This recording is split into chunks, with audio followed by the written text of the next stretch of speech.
Welcome to the official podcast of Vienna Shadows, a group whose influence stretches back centuries beneath our city's historic buildings. Episode by episode, we investigate the mysteries and legends of Austria's famous capital. Lean back and enjoy the show. Welcome back, Deep Divers. Ready to explore something really fascinating. Today, we're going way beyond the typical Vienna. You know, the waltzes, the pastries, all that. Yeah, we're getting deeper. Much deeper. We're unearthing Vienna's hidden history of ghost stories and haunted places. And trust me, it's a side of the city you won't find on those tourist maps. We've been poring over historical accounts, urban legends that'll send shivers down your spine, and even modern-day paranormal investigations. And let me tell you, it's chilling stuff. It really is. And what we found is that Vienna's imperial past, its grandeur, and its unique culture are all interwoven with these spectral tales. Exactly. It's like these stories are part of the city's DNA. So for this deep dive, we've got a treasure trove of sources. Everything from ancient beliefs about the afterlife to contemporary ghost hunters trying to capture evidence of the unexplained. We even have some spooky literature thrown in for good measure. We're talking a full-on paranormal buffet here, and our goal is to give you, our listeners, the most fascinating, the most significant pieces of this ghostly puzzle.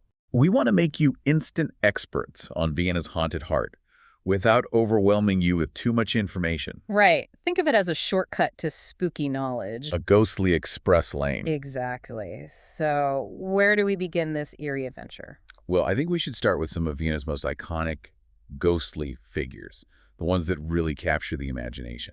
Perfect. Let's kick things off with a specter that seems to have taken up permanent residence in Viennese lore, the enigmatic White Lady. Oh, yes, the White Lady. A classic. Now, she's not just any ghost. This isn't Casper we're talking about. Our sources reveal a uniquely Viennese twist. She's often depicted wearing gloves. Gloves. Interesting. And get this, black gloves hint at impending tragedy. Ominous. But white gloves, on the other hand, suggest blessings. So it's like a spectral fashion code, right? Exactly. Her gloves tell you whether to run or rejoice. Now, what's really intriguing is that the White Lady isn't just a figment of folklore. Oh no, she has a much deeper connection to Viennese history. Right. Her origins are often linked to a real historical figure. Kunigunde of Weimar-Orlamünde, a noblewoman from the 14th century. Kunigunde. Her story is quite tragic. It really is. Legend says she killed her own children as an act of penance. A terrible burden to carry. And it's this act that's believed to have transformed her into the White Lady. Makes you wonder about the weight of guilt and despair. Absolutely.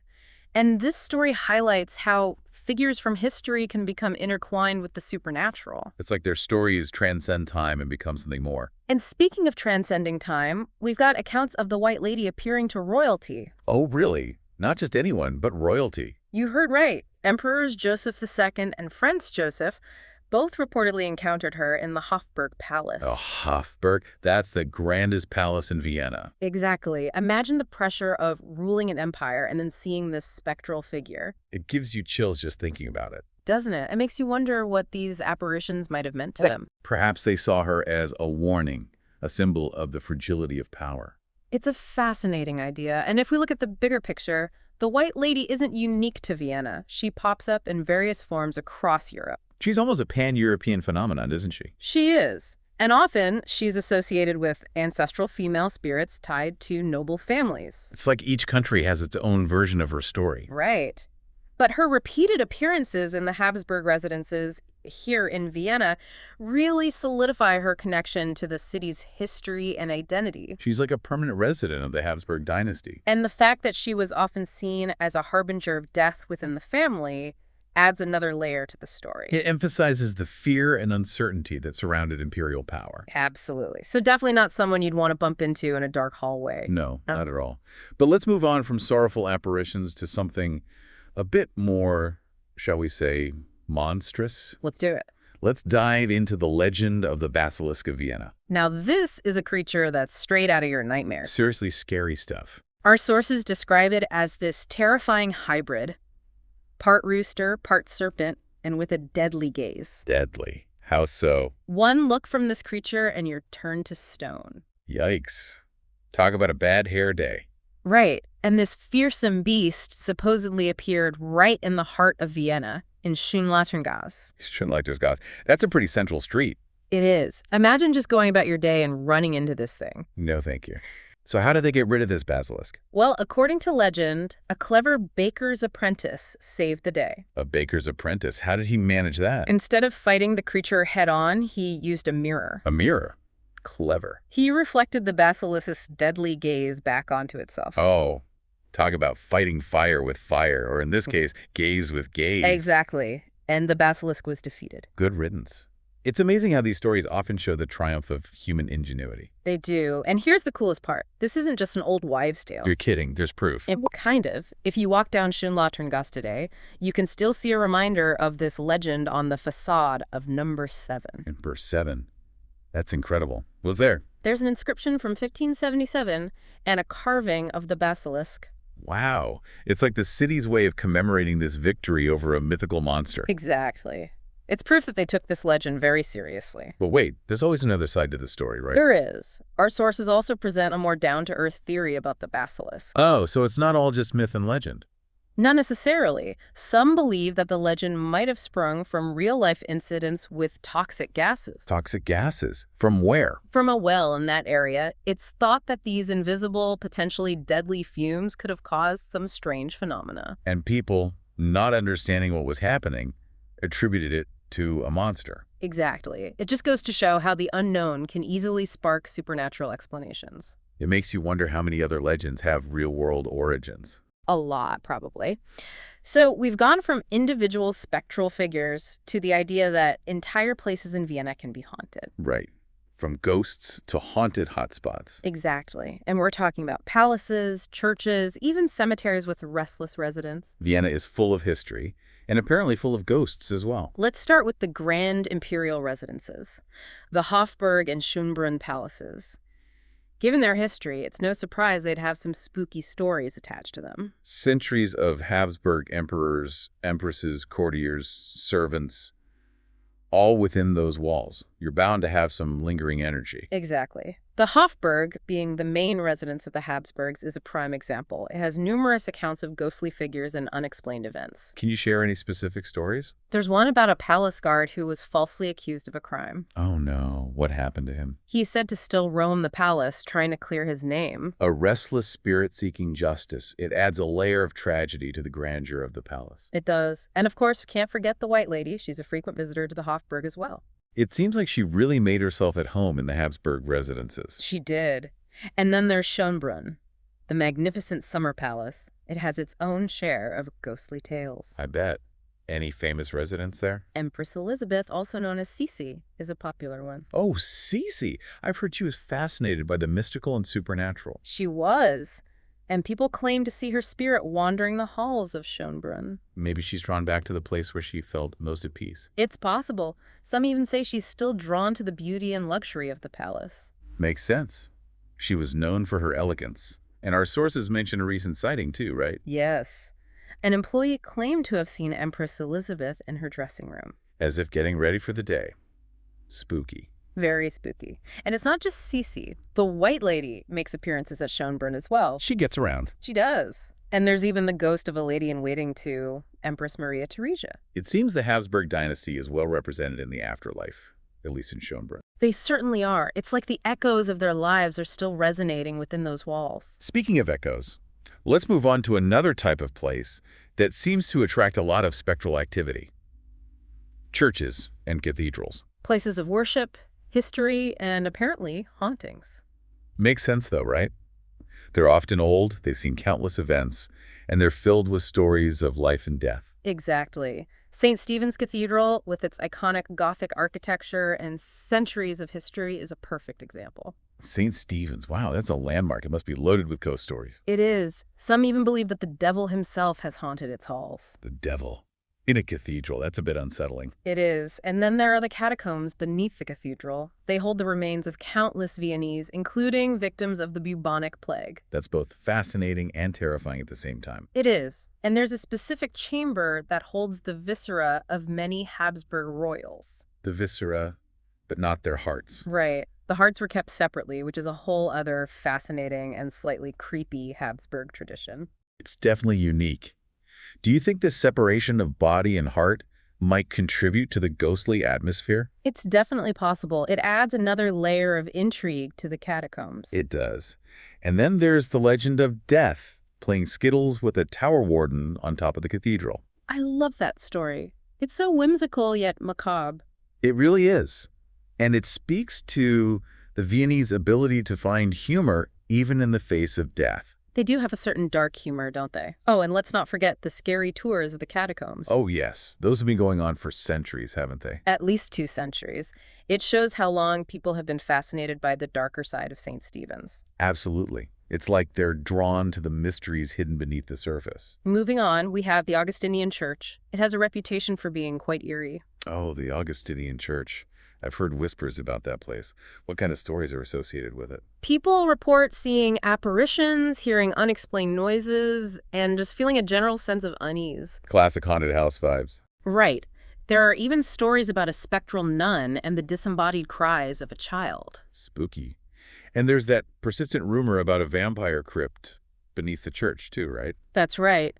While it's probably just folklore, it adds to the church's overall creepy aura. It's like a hidden layer of darkness beneath the surface. From churches, let's head to the final resting places, the cemeteries. Where the veil between the living and the dead is said to be thinnest. Exactly. First up, the Friedhofter-Namenlosen, the Cemetery of the Nameless. The Cemetery of the Nameless. What a haunting name. It is. It was where they buried unidentified bodies recovered from the Danube River. Oh, wow. So these were people who died without their stories being known. Sadly, yes. And because of that, it's considered one of Europe's most haunted cemeteries. It's understandable, though.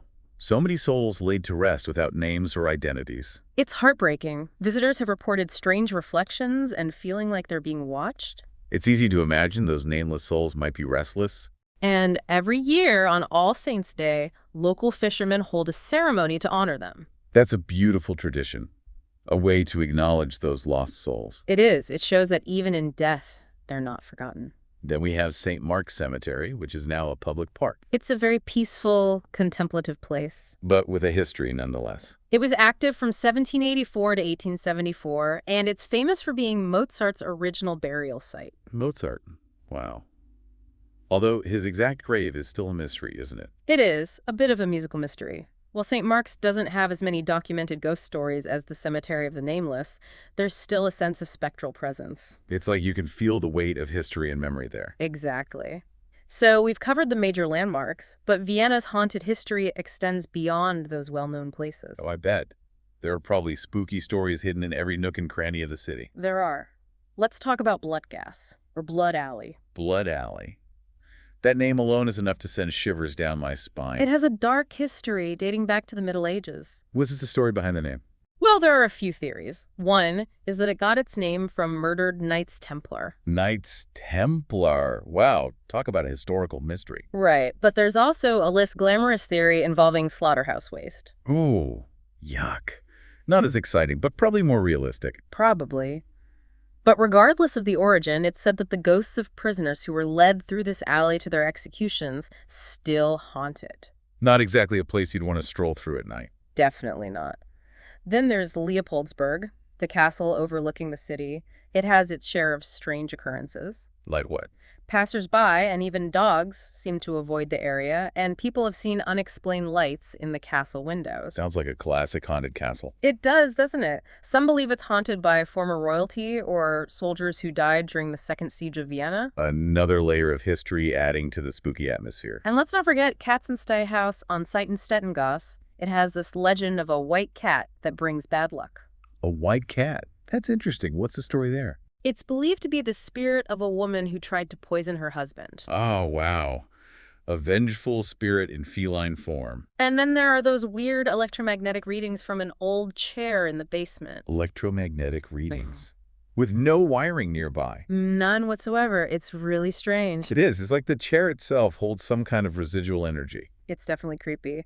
And then you have Schubert's birth house, where people have reported hearing knocking sounds and footsteps. Ah. The ghost of Schubert composing in the afterlife. Maybe. And at the Kaiser Walzer restaurant, there's stories of glasses falling, plates breaking, and furniture moving on its own. Sounds like a poltergeist is running the place. Right. And then there's Schönlaterngasse 10, which used to be the city's main prison. It was also a place of torture. A prison and a torture chamber. No wonder it's considered haunted. It's believed that the suffering that took place there has left a lasting spectral imprint. A very dark and heavy energy, I imagine. Absolutely. So for those of you who are intrigued by all this, Vienna offers plenty of ways to explore its haunted side. You mean like ghost tours and stuff? Exactly. There are tons of guided ghost tours in both English and German. Oh, cool. What kind of places do they take you to? All the classic spots. The Hofburg, St. Stephen's Cathedral, Bloodgas. Sounds like a fun and spooky way to see the city. They really are. They tell you about historical crimes, local legends, even vampire folklore. Vampire folklore. Now that's interesting. They're generally affordable and last about 1.5 to 2 hours. Perfect for an evening activity. And the reviews are great. People rave about the storytelling and the historical context. It's not just about scares, it's about learning something too. Exactly. And if you're feeling really adventurous, you can join a paranormal investigation. Paranormal investigation, you mean like ghost hunting? Pretty much. There are individuals and groups in Vienna dedicated to investigating paranormal phenomena. Wow. So it's not just a tourist thing. People actually take this stuff seriously. They do. And there are even TV shows about it, like Paranormal Signs Investigations, which is based in Austria. I might have to check that out. Any well-known groups in Vienna? The Vienna ghost hunters are pretty famous. They've even been featured in the media. That's cool. So what kind of places do they investigate? Oh, places like Katzenstay House and the Cemetery of the Nameless. They even attract international paranormal investigators. It seems like Vienna is becoming a bit of a paranormal hotspot. It is. And of course, Vienna's haunted history has also inspired a lot of literature and media. Makes sense. These stories are begging to be told and retold. There are books like The Black Dwarf of Vienna and Other Weird Stories, which include tales of royal hauntings. So even royalty aren't immune to the supernatural. Nope. And there's the A Mystery in Vienna series, which features a book called City of Ghosts. Even fictional stories are tapping into Vienna's spooky side. Then there are more explicitly paranormal novels like Ghostly Gig, a Vienna Rossi paranormal short story. A haunted house story set in Vienna. I'm sold. And if you want to dive deeper into Viennese folklore, there are books like Vienna, Austria Ghost Stories, and Shadows of Vienna, Dark Folk Tales and Where to Find Them. Sounds like a perfect way to learn about the city's darker myths and legends. They are. And there are even broader works on the paranormal that may include cases from Vienna, like Neil Ward's True Tales of the Paranormal. And don't forget Hans Holzer, the Austrian-born parapsychologist. He probably has some Viennese ghost stories in his books. He probably does. All this just shows how much these stories have captivated people's imaginations. It's a testament to the power of the supernatural and the enduring human fascination with the unknown. Exactly. So as we wrap up this deep dive into Vienna's haunted history, what are your main takeaways? Well, it's clear that Vienna has a truly rich and complex relationship with the supernatural. From iconic figures like the White Lady to haunted palaces, churches, and even ordinary streets, these stories are deeply woven into the city's fabric. And they're not just relics of the past. The continued interest in ghost tours, paranormal investigations, and literature shows that these stories still hold a powerful grip on the imagination. They offer a unique and fascinating way to explore Vienna's history, culture, and the human desire to understand the unexplained. We hope this deep dive has given you a new appreciation for Vienna's spooky side. And maybe even inspired you to do some exploring of your own. Now, as you walk the streets of Vienna, maybe even at night, remember this. What other secrets and spectral echoes might still be hidden in the shadows? What other stories are waiting to be uncovered? It's something to think about, deep divers. Until next time, keep exploring. This concludes today's investigation. If you have any information about anomalies or historical records relating to the Vienna shadows, contact us through secure channels only. Until next time, stay vigilant. This is the podcast team of Vienna Shadows. Signing off.